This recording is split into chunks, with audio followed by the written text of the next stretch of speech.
하나님 참 감사합니다.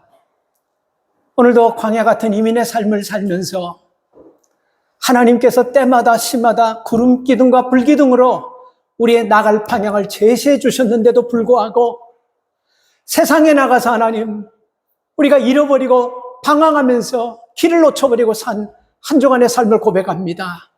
예배를 통하여 다시 찾게 하여 주시고 예배를 통하여 다시 한번 하나님 앞에 서 있는 우리의 모습이 누구인지를 깨닫는 이 시간 되게 하여 주시옵소서. 성령님, 말씀이 하나님 귀로 들어오지 않게 하시고 양심을 파고 들어가게 하시고 하나님 우리의 닫혀진 문빗장을 말씀으로 열어주셔서 이 말씀이 오늘도 살아있는 말씀, 생명 있는 말씀, 우리를 일으키는 말씀이 되도록 축복하여 주시옵소서. 예수님의 이름으로 기도 올려옵나이다. 아멘.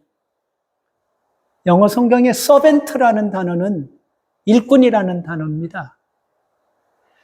그리고 예수님께서 예수님 당시에 일꾼을 디아코니아라고 불렀어요. 일꾼. 우리 한국말로 그러면 그냥 일꾼이에요. 일꾼이라는 의미는 여러분, 남을 위해서 일하는 사람을 일꾼이라고 하지, 자기 일을 위해서 일하는 사람을 일꾼이라고 하지 않습니다. 우리의 주인은 누굽니까? 하나님이에요. 하나님이 우리를 부르셨으면요, 우리가 하나님의 일꾼으로서 좋은 일꾼이 되어야 될 책임이 있는 것입니다. 사도 바울이 사역할 때요, 많은 일꾼들이 주변에 있었습니다. 동역자라고도 얘기할 수 있어요. 동역자, 일꾼 같은 말입니다. 근데 그 많은 일꾼들 중에 우리가 한 사람을 사도 바울이 제일 신이 많은 일꾼으로 뽑는다고 한다면 에이스가 아마 디모데일 겁니다. 디모데. 성경에는 여러분 디모데를요, 사도 바울이 여러 차례 많이 내 아들 디모데야, 사랑하는 아들 디모데야, 디모데를 자기 아들이라고, 결혼 안 했어요, 바울은요. 근데 믿음 생활하면서 주의 일을 하면서 자기가 영적으로 낳은 아들이 디모데라고 생각하고 그는 아들같이 사랑하고 아들같이 관심 갖고 아들처럼 생각하면서 아꼈습니다. 그래서 우리가 고린도 전서 16장에 보면요, 사도 바울은 항상 어떤 일을 할 때 디모데를 제일 먼저 보냅니다. 고린도 교회가 참 문제도 많고 탈도 많고 말도 많은 교회였습니다. 그 교회의 크기와 사이즈는 잘 모르겠어요. 우리가 여러분 예수님 당시 교회의 사이즈는 건물도 이런 건물이 없고 그냥 우리가 일반 가정집 그 수준으로 하면요 큰 거예요. 거기에 고린도 교인들이 얼마나 있을지 모르지만 분쟁이 끊이지 않았습니다. 싸움이 끊이지 않았어요. 볼 백잡한 문제들이 거기는 다 있어요. 쉽게 얘기하면 지금 세계의 모든 교회에서 일어나는 모든 일들이 그 작은 고린도 교회에 다 있었습니다. 그래서 그 고린도 교회를 그 복잡한 문제를 해결하기 위해서 사도 바울이 자기가 에이스로 생각하는 제일 믿었던 디모데를 보내는데 해결이 잘 안 돼요. 그때 누구를 보내냐면요, 이름도 없고 잘 알려지지 않는 디도라는 사람을 보냅니다. 근데 그 디도가 가가지고 자기가 그렇게 믿고 신뢰했던 디모데가 해결하지 못할 문제를 디도가 해결해서 고린도 교회가 모든 문제가 잠잠해져 버렸어요. 그래서 고린도후서에 보면요, 고린도후서 7장에 보면요, 사도 바울이 이제는 고린도 교회를 향한 신뢰가 회복되었다라고 그렇게 얘기합니다. 누구를 통해서? 디도를 통해서요. 이렇게 여러분, 이름도 없고 성도 없었던 그런 디도라는 일꾼은요, 뭐든지 어떤 일이든지 맡겨주면요, 최선을 다해서 일을 마무리를 잘했어요. 그래서 바울이 디도를 굉장히 아끼고 사랑했습니다. 그리고 고린도 교회 못지않게 또 복잡한 그런 곳이 있었는데 어디냐면 그레데라는 섬입니다.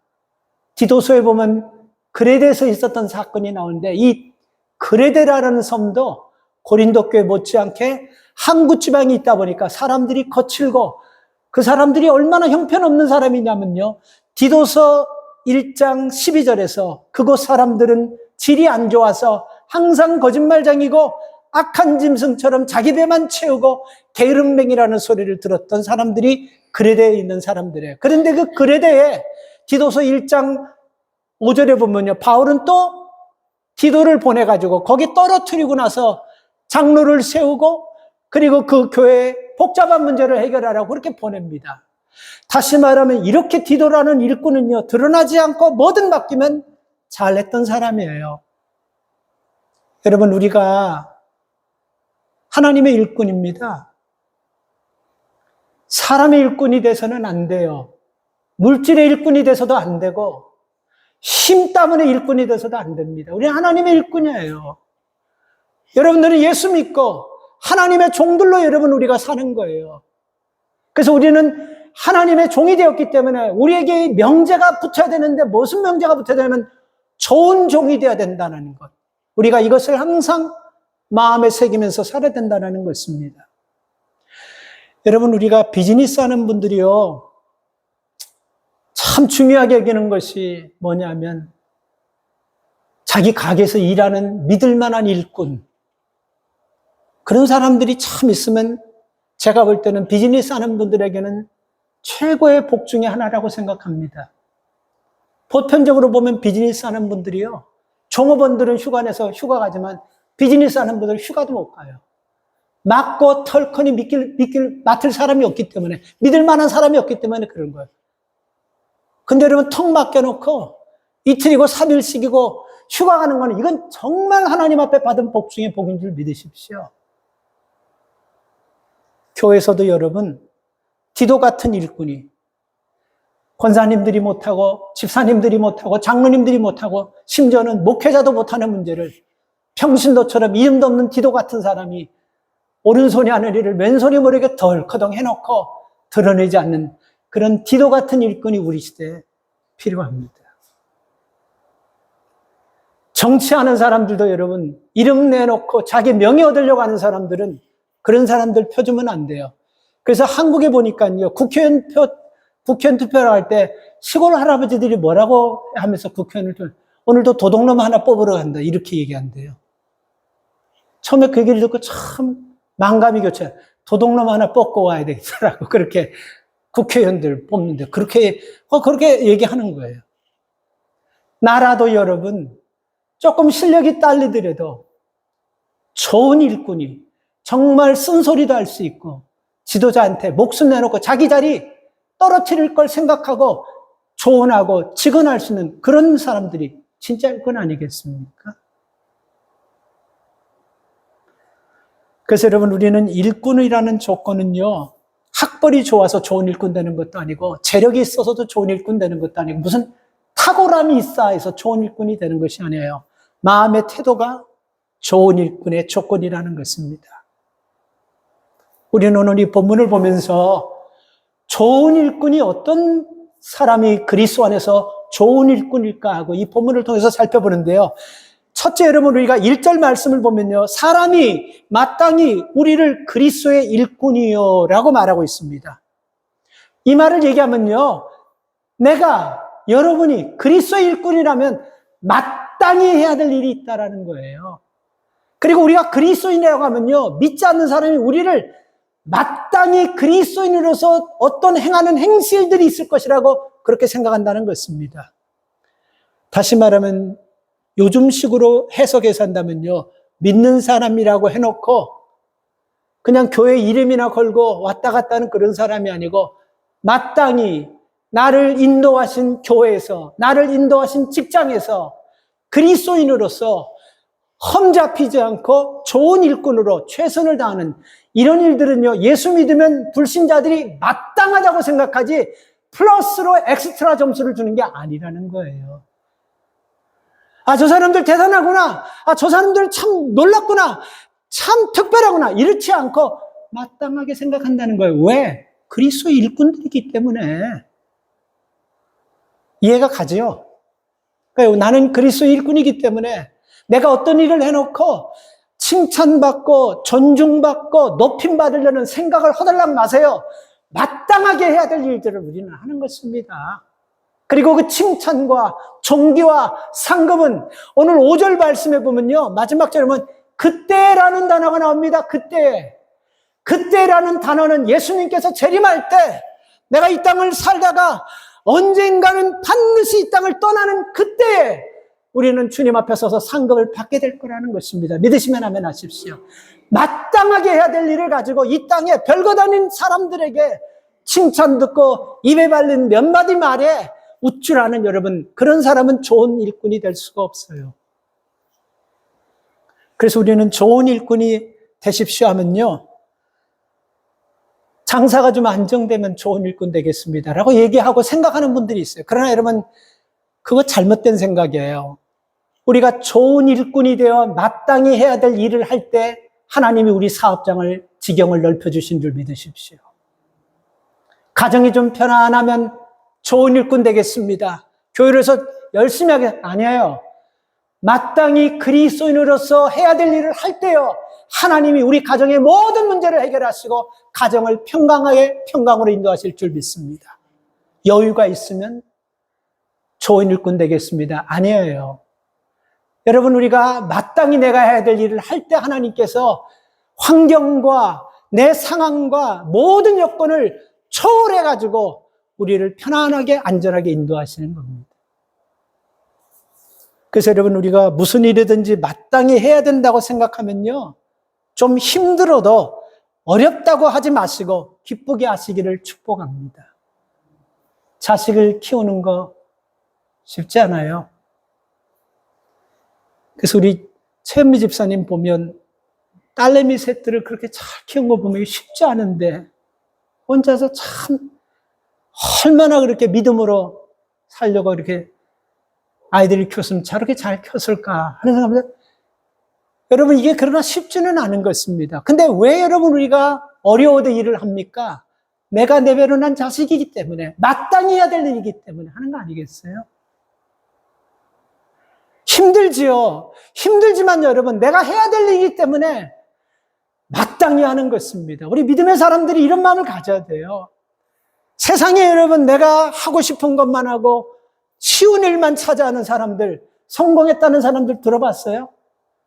남이 하기 싫은 거, 나도 하기 싫지만 남들이 하기 싫을 때 그 일을 여러분 팔을 툭툭 걷어가지고 그냥 할 때 바로 그 일을 하는 사람을 하나님이 마땅한 일꾼으로 여기시고 복을 주시는 것입니다. 우리가 예수 믿으면요, 하나님의 일꾼임을 여러분 우리가 다 믿죠. 그렇죠? 우리 하나님의 일꾼 아니에요? 우리는 하나님의 일꾼입니다. 그렇다면 하나님의 일꾼이라고 한다면 마땅히 해야 될 일들이 있지 않습니까? 한번 생각해 보세요.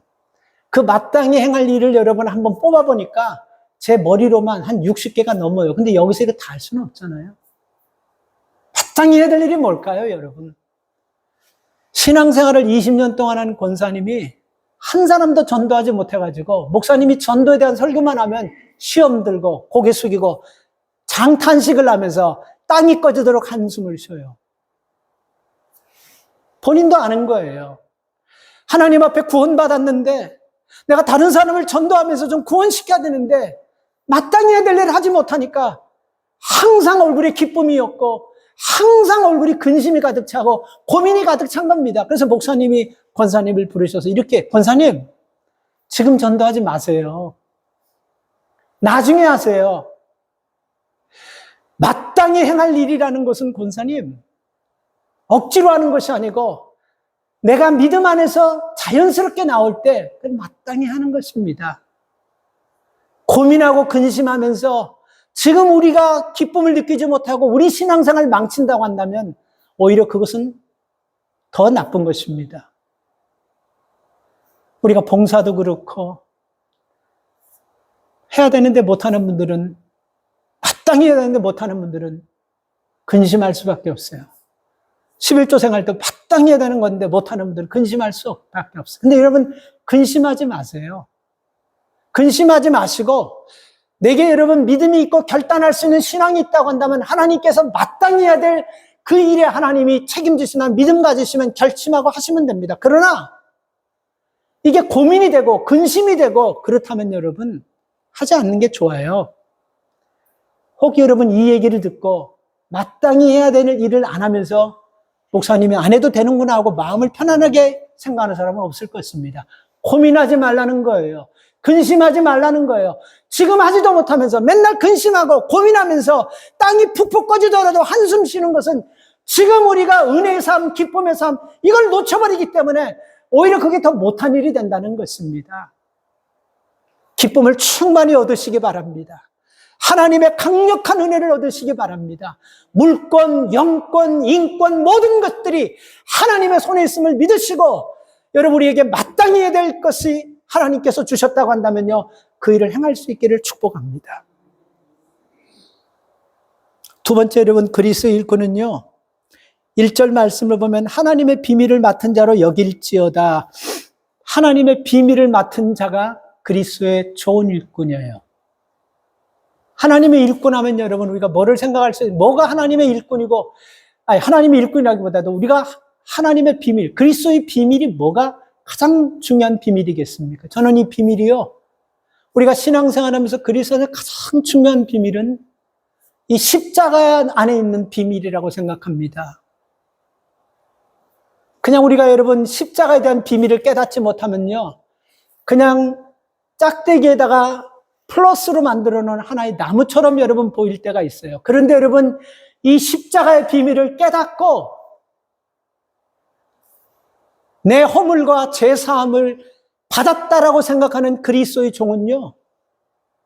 더 이상 자신이 허물이 드러나고 더 이상 약함이 드러나고 내 부끄러운 삶이 드러날까 봐 부끄러워하지 않아요.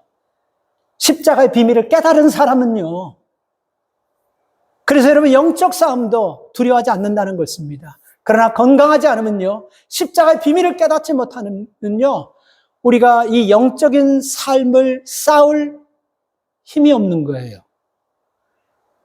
싸우지도 못하고 싸움을 피할 수밖에 없다는 것입니다. 왜요?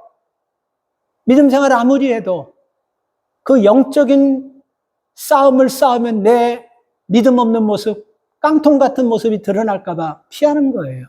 그래서 가짜로 사는 것입니다. 그래서 우리가 여러분 보면요. 부부 중에 집에서는 여러분 딱 들어가면 한마디도 안 하면서 밖에 나가면 서로 이렇게 챙겨주는 것처럼 막 쇼업하는 부부들은요. 잘 안 싸워요. 왜냐면 벌써 마음의 문을 닫은지 오래기 남에게 막 보여주려고 우리는 행복하고 이거 보여주려고 하는 사람들은 자신이 없기 때문에 진실이 드러날까 봐 싸울 수가 없어요. 근데 여러분 진짜 건강한 부분에 싸울 수 있어요. 우리가 싸운다는 것은 뭡니까? 관심이 있기 때문에 그러는 거예요. 진짜 사랑하기 때문에 이 싸워서라도 이걸 고쳐서라도 우리가 좀 더 지금보다도 난 행복한 가정을 만들 수 있다는 가능성이 확실히 있기 때문에 부딪히는 거예요. 저는 싸워봐가지고 알아요. 여러분 안 싸워봐서 모르는 것 같지만 모를 수 있지만 부부가 싸울 때는요. 그런 마음이 있기 때문에 싸우는 것입니다. 창세기 18장에 보면요. 아브라함이 하나님 앞에 싸우는 장면, 다투는 장면이 나와요. 누구 때문에? 그 자기 조카 롯을 살리려고 하나님 앞에 막 대드는 장면이 나옵니다. 하나님, 어떻게 공의로운 하나님이 거기 의로운 자가 사는데 그 소돔과 고모라성을 다 허물면서 의로운 자까지 심판하고 죽일 수 있습니까? 어떻게 하나님이 그럴 수가 있습니까? 막 이렇게 따지는 싸움하는 장면들이 나옵니다. 그리고 여러분 모세도 여러분 하나님 앞에 민수기 11장에 보면요. 하나님께서 이 백성들이 막 원망하면서 그 광야에서 만나를 통해서 먹는 것도 감지덕지인데 그 만나 가지고 배불리게 되니까 뭐를 달라냐면 고기 달라고 그러는 거예요. 아니 그 광야에서 뭐 고기가 어디 있습니까? 막 원망하는 거예요. 우리가 노예로 애굽에 있을 때는 그래도 1년에 한두 번 바로 왕이 주는 그 고기 그거 먹을 수 있는 여기는 하나도 먹지는 못하고 너무나 고기 좀 달라고 할 때 모세도 그냥 화가 나버렸어요. 그래서 모세가 하나님 앞에 막 원망합니다. 하나님 내가 뭔데 고기를 먹일 수 있을까? 내가 누군데 이들이 고기를 나 이거 못하겠습니다. 하나님 다른 사람을 지도자를 세워주세요. 이렇게 막 하나님 앞에 따지고 드는 모습들이 있습니다. 우리가 잘 아는 엘리야도 그렇게 복음을 전하면서 그렇게 하나님을 위해서 살았는데 다 다 떠나버렸다라고 하나님 앞에 막 따지잖아요. 하나님은 더 못하겠어요. 다 떠나버렸어요. 믿음이 사람을 다 떠나버려요. 그 하늘에서 불 내려오는 그 갈멜산의 능력과 사건을 보고도 믿음 있는 사람 하나 다 떠나버렸어. 나 이거 못 해봤겠어요. 막 이렇게 했잖아요. 근데 여러분 보면요, 아브라함이나 모세나 이 엘리야나 공통점이 있어요. 하나님을 확신했기 때문에 그러는 거예요. 확신하기 때문에. 오래전에 한국의 가나안 농민학교 교장 선생님이셨던 그 장로님이 계셨는데요. 미국에서 유학까지 하시고 정말 좋은 대학 교수로 갈 수 있었는데 하나님이 사명을 줘서 가나안 농민학교로 들어가서 그 학교 교장이 돼서 하는데 처음부터까지 다 부족해요. 뭘 하려고 그러면 재정이 있어야 되고 선생님들 월급도 못 주니까 선생님들이 막 나가기도 하고 들락날락하고 애들 수업했는데 막 들락날 애들은 몰려오는데 애들 교실에서 공부할 수 있는 교실이 없어요. 그래서 그 가나안 농민학교 교장 선생님이 기도원에 올라와서 기도하면서 기도 끝나고 나서도 응답을 받으면서 이렇게 얘기했어요. 마지막 기도가 뭐냐면 참 이게 웃겨요. 만약에 응답하지 않으시면 기도원 내려가서 동아일보나 찾아가가지고 5단 통광고에 하나님 없다라고 광고해 부를 거예요. 이렇게까지 기도했어요. 자신 있기 때문에 그러는 거야, 이런 기도는요. 확신 있기 때문에 하는 거예요. 이게 확신 없는 사람들이 여러분 이렇게 말할 수 있습니까? 확신이 없으면 못하는 것입니다. 진짜기 때문에 이렇게 하는 것입니다. 여러분, 우리가 십자가의 비밀을 깨닫지 않고서는요, 좋은 목사, 좋은 권사, 좋은 집사, 좋은 성도 불가능합니다. 십자가의 비밀을 깨달아야지만요, 내가 누군 줄 알고 내 속에 있는 위선, 거짓된 것, 욕심, 용암처럼 불글불글 끓어오는 그런 악한 것들, 이거 내가 보기도 감당할 수 없고 내가 보기도 정말 지저분하고 더러운 것들이 얼마나 많습니까? 그런데요, 하나님은 전혀 모르시고 우리를 찾아오셔서 우리를 품어주신 것이 아니고 내 안에 있는 모든 이런 쓰레기 같은 것들을 다 아시면서도 당신 쓰레기처럼, 당신 아픔처럼 품어주시는 것, 그게 바로 십자가 비밀을 깨달을 때 깨닫게 되는 거예요. 그래서 우리는 좋은 그리스도의 종이 되기 위해서는요, 오늘 1절 말씀처럼 여러분, 우리는 그리스도의 십자가의 비밀을 알아야 된다는 것입니다. 신앙생활 아무리 오래도 십자가의 비밀을 모르고 신앙생활하면 허당이에요. 기쁨이 없잖아요. 즐거움이 없잖아요. 여러분, 만약에 내가 죽을 뻔했는데 기적적으로 살아나고 나를 살려준 사람이 내 주변에 있다 그러면 감사가 생각되냐? 감사하지 않아요? 고맙지 않아요? 늘 그 사람 생각하면 눈에 눈물이 핑핑 돌지 않습니까? 십자가의 비밀을 깨달을 때 바로 우리가 좋은 그리스도의 군사가 되고 그 은혜를 알 때 비로소 여러분 우리가 능력 있는 성도로 살아가게 될 줄 믿습니다. 또 그리스도의 일꾼은요, 오늘 2절 말씀을 보면 맡은 자들에게 구할 것은 충성이라. 우리 참 말씀을 많이 듣습니다. 여러분, 그 충성이라는 그 충자 한자를 보면 가운데 중에다가 밑에 마음심이 합쳐서 충이잖아요. 그죠? 근데 한자를 이렇게 표시했더라고요. 그 충성할 때 그 한자를 참 마음에 여러분 제가 와닿더라고요. 입에서 마음, 그러니까 충할 때 가운데 충이 여러분 보면요, 거기에 가운데가 쭉 뚫어져 있어요. 쭉 쳐져 있잖아요. 그죠? 그걸 여러분 이렇게 표현했습니다. 입에서 마음까지 뚫린 것을 말하며 입이 하는 말을 마음이 따라주고 마음에 없는 말을 입에서 하지 않는 것, 이것이 바로 충성이다. 아, 이거 참 정말 마음에 와닿더라고요. 그 가운데 중에서 쫙 뚫어진 것이 입에서 하는 말을 마음이 따라주고 마음에서 맞지 않는 것은 입으로 왔다 할지라도 입이 하지 않는 것, 이런 사람이 좀 쉽게 설명하면요, 여기서 이 말하고 저기서 저 말하고 여기서 이 사람 흉보고 저기서는 또 저 사람 칭찬하고, 바로 이런 사람들은 충성할 수 있는 사람이 못 된다는 거예요. 그러니까 충성이라는 것은 여러분 재력, 지력, 권력, 무슨 이런 탁월한 명예력에서 나오는 것이 아니고 이 마음에서 여러분 나오는 거예요. 마음에서. 마음에서 나오는 것입니다. 이 입에서, 언어에서 여러분 나온다는 것입니다. 그래서 여러분, 에레미야 35장에 보면요, 하나님은 충성스러운 지파를 여러분, 미디안 지파의 후손들인 레갑 자손으로 표시했습니다. 레갑 자손을 하나님께서 에레미야 35장에 보면 가장 충성된 지파라고 이렇게 얘기했어요. 근데 여러분, 이 레갑 자손들을 보면요, 특별히 여러분 무슨 지파가 많다든지 그 레갑 자손들이 여러분 훌륭해서가 아닙니다. 이 레갑 자손은 왜 하나님께서 충성한 지파로 인정했냐면요, 하나님께서 레갑 자손에게 한 약속이 있습니다.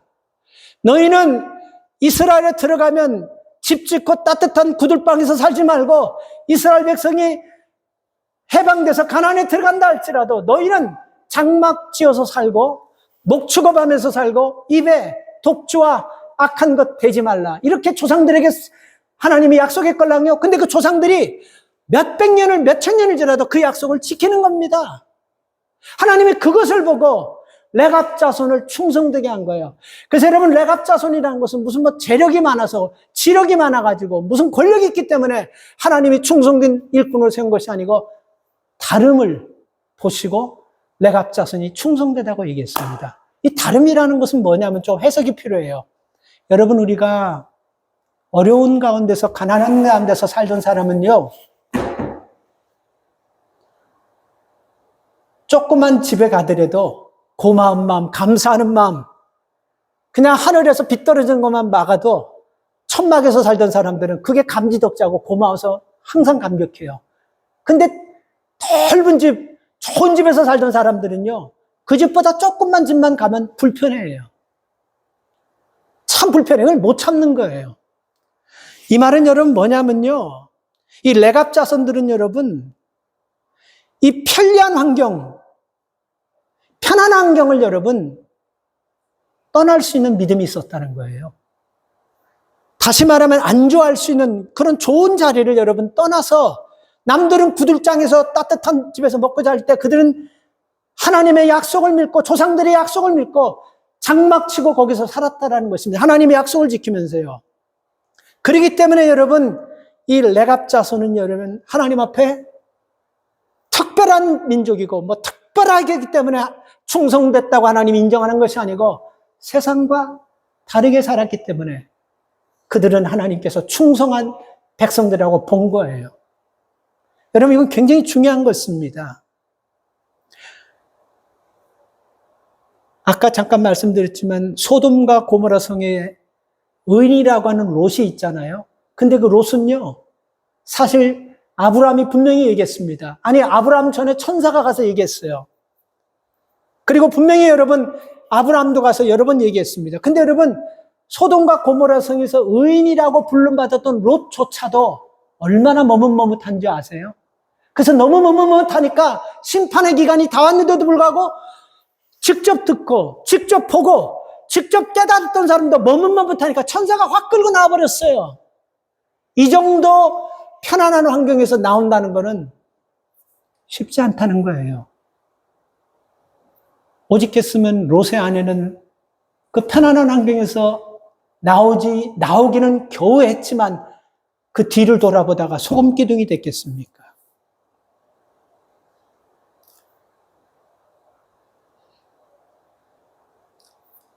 우리는 여러분 이렇게 좀 이렇게 떠날 줄 아는, 거부할 줄 아는 그런 좀 다름이 있어야 돼요. 예를 들면 여러분, 우리가 죄의 환경을 좀 떠나는 그런 좀 다름이 있어야 됩니다. 나쁜 습관에서 떠나려고 하는 이 다름이 내게 있어야 돼요. 내 믿음을 자꾸만 갉아먹는 환경, 내 신앙을 자꾸만 실족시키는 그 장소에서 머뭇거려서는 안 돼요. 거기서 떠날 수 있어야 되는 것입니다.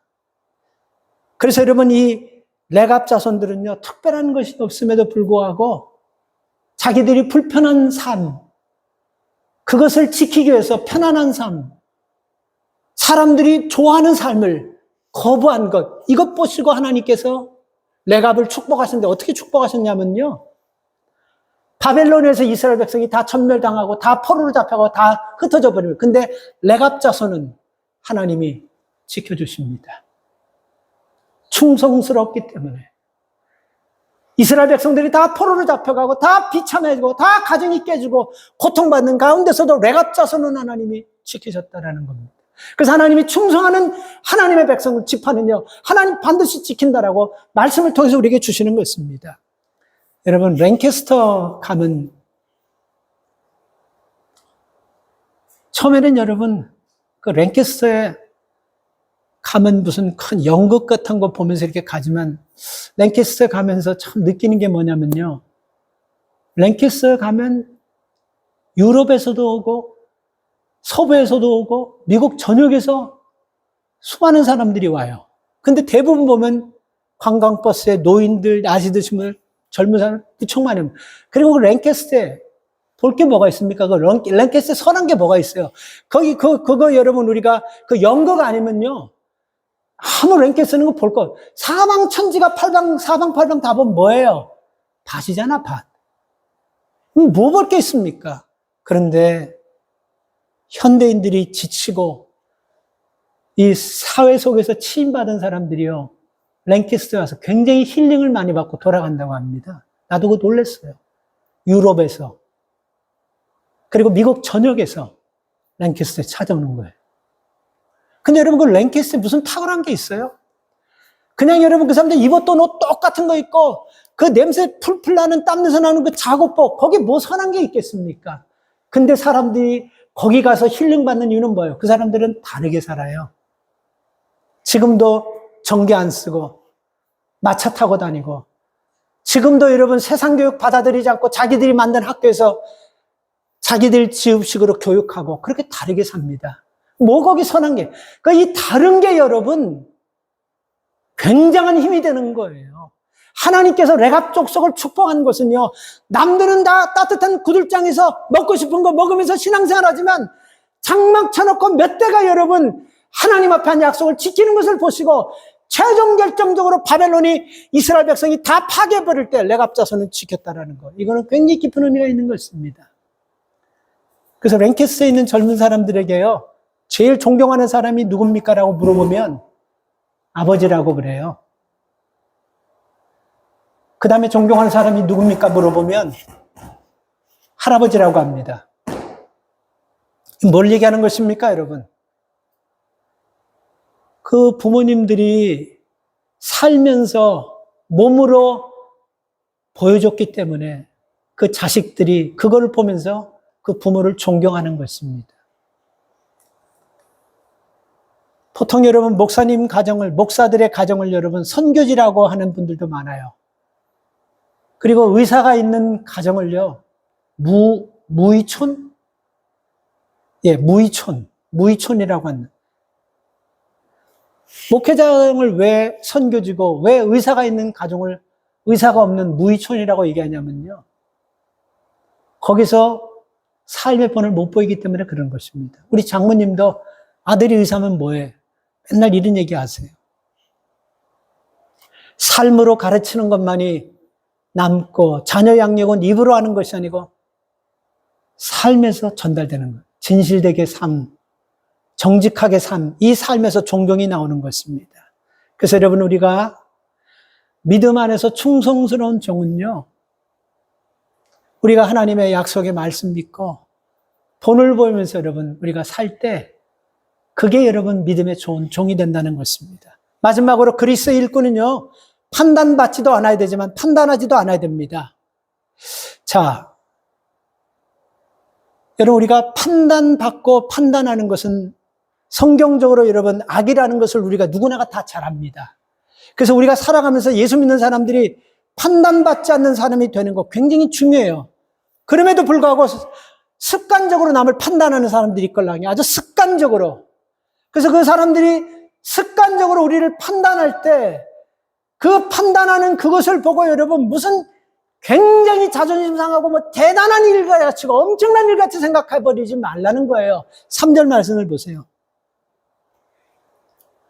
너희에게는 다른 사람에게나 판단받는 것이 내게는 매우 작은 일이라. 그러니까 이게 사도 바울이 얘기하는 거거든요. 그러니까 사도 바울이 복음을 전할 때 굉장히 많이 판단을 받았어요. 그럼에도 불구하고 바울은요, 뭐라고 얘기하고 있습니까? 매우 작은 것이. 영어 성경에 보면 little이라고 나와 있어요. very little. 아주 작은 것. 이 원뜻은 뭔지 아세요? 여러분, 우리가 요즘 초미세먼지라는 얘기 듣죠? 눈에 보이지 않아요. 근데 이게 호흡기로 들어가면 오랫동안 치명타가 되는 거예요. 아주 작다라는 그 단어의 원뜻은 뭐냐면요, 마이크로라는 뜻입니다. 마이크로. 아주 초미세먼지보다 더 작고 눈으로 보이지 않아요. 현미경으로 갖다 대야지 보이는 거예요. 그러니까 다른 사람이 우리를 판단할 때 엄청나고 대단한 거라고 생각하고 무슨 하늘이 무너지고 땅이 무너진 거 그렇게 생각하지 말라는 거예요. 초미세먼지, 눈에 보이지도 않는 그 정도 작은 사이즈로 받아들이라는 거예요. 그러니까 사도 바울이 그 큰 사역을 감당하고 복음의 사명을 감당할 수 있었던 것은 바로 얼마나 많은 사람들이 죽이려고 했고 판단했을 때마다 아주 작은 초미세먼지처럼 보았기 때문에 그는 그 사명을 잘 감당할 수 있었다라는 것입니다. 오늘 3절 말씀에서 크게 보지 말고 작게 보라는 것입니다. 우리가 여러분 사울왕이라는 사람을 보면요, 사울왕은 너무 여러분 사람들의 소리에 환경에 너무 예민했어요.